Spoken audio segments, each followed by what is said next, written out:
ऊपर से भारत कैसा दिखता है आपको? जी मैं बगैर किसी झिझक के कह सकता हूँ कि सारे जहां से अच्छा। दोस्तों, बात जब देश की तरक्की की आती है तो सबसे पहले हम ये देखते हैं कि आखिर कैसे देश की अर्थव्यवस्था को और मजबूत बनाया जाए। लेकिन आपको ये जानकर थोड़ा अजीब लगेगा, लेकिन देश की तरक्की में इस समय स्पेस यानी अंतरिक्ष भी बहुत बड़ा रोल निभाता है।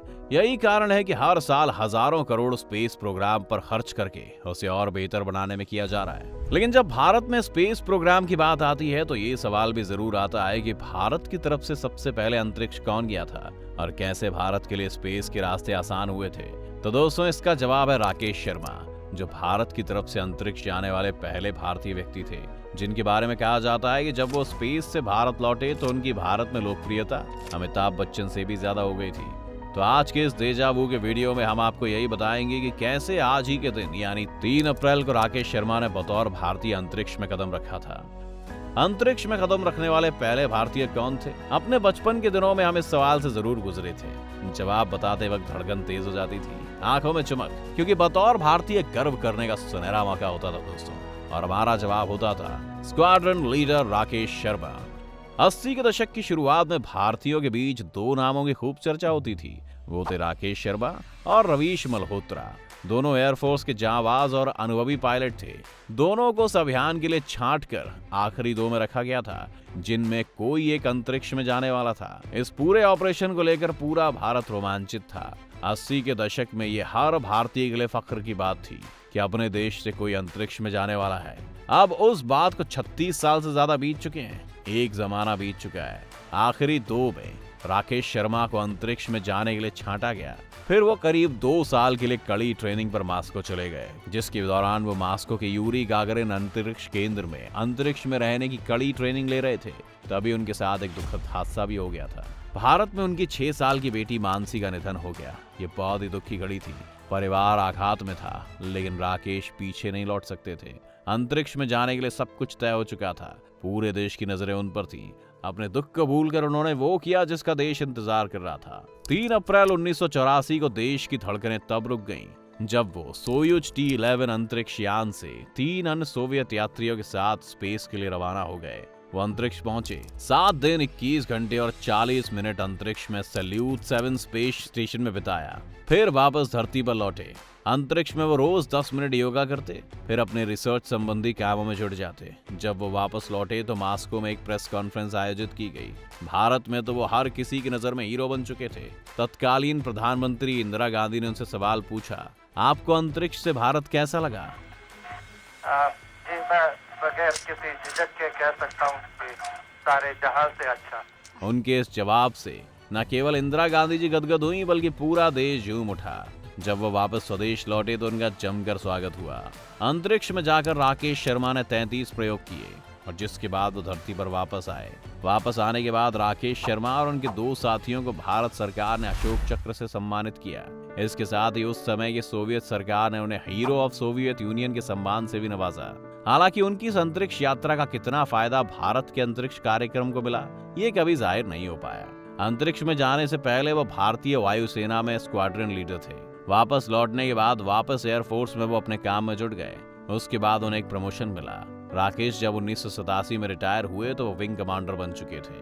अब उनकी नई पारी शुरू हो रही थी। वो नासिक में हिंदुस्तान एरोनॉटिक्स लिमिटेड के चीफ टेस्ट पायलट बन गए। इसके बाद 1992 में बेंगलुरु में HAL में इसी रोल में चले गए। हम जिस तेजस लड़ाकू विमान की सफलता की कहानियां सुनते आ रहे हैं, उसकी टेस्ट उड़ानों के साथ वो काफी सक्रिय तरीके से जुड़े हुए थे। राकेश का जन्म पटियाला में 23 जनवरी 1949 को हुआ था। हालांकि उनकी पढ़ाई लिखाई और कॉलेज हैदराबाद में हुआ था, वो शहर जहां भारतीय वायुसेना का बड़ा बेस है। रोज उनके विमान परीक्षण और उड़ानों पर निकलते हैं। आसमान में उनकी आवाज गरजती है। राकेश NDA के जरिए भारतीय वायुसेना का हिस्सा बने थे। जब वो अंतरिक्ष में गए थे तब तक कोई भी भारतीय वहां नहीं पहुंचा था। अब भी भारतीय नागरिक के तौर पर वो अकेले हैं। हालांकि विदेश में रहने वाले भारतीयों में कल्पना चावला, सुनीता विलियम्स को ये श्रेय बाद में मिला, जो कि अब राजाचारी को मिलने वाला है। हालांकि उनके बाद कोई भारतीय नागरिक अंतरिक्ष में नहीं जा सका है।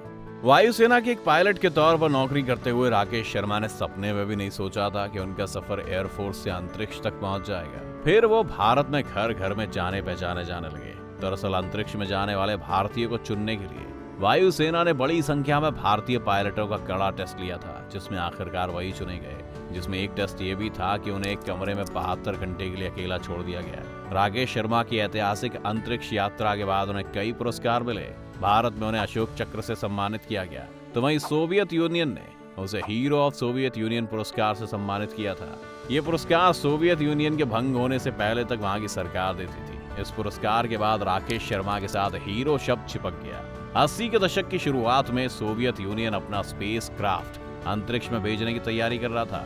सोवियत संघ की तरफ से इंदिरा गांधी को प्रस्ताव दिया गया, वो भी इस मिशन में 2 भारतीयों को भेज सकती हैं। इसी तरह राकेश शर्मा को भी चुना गया।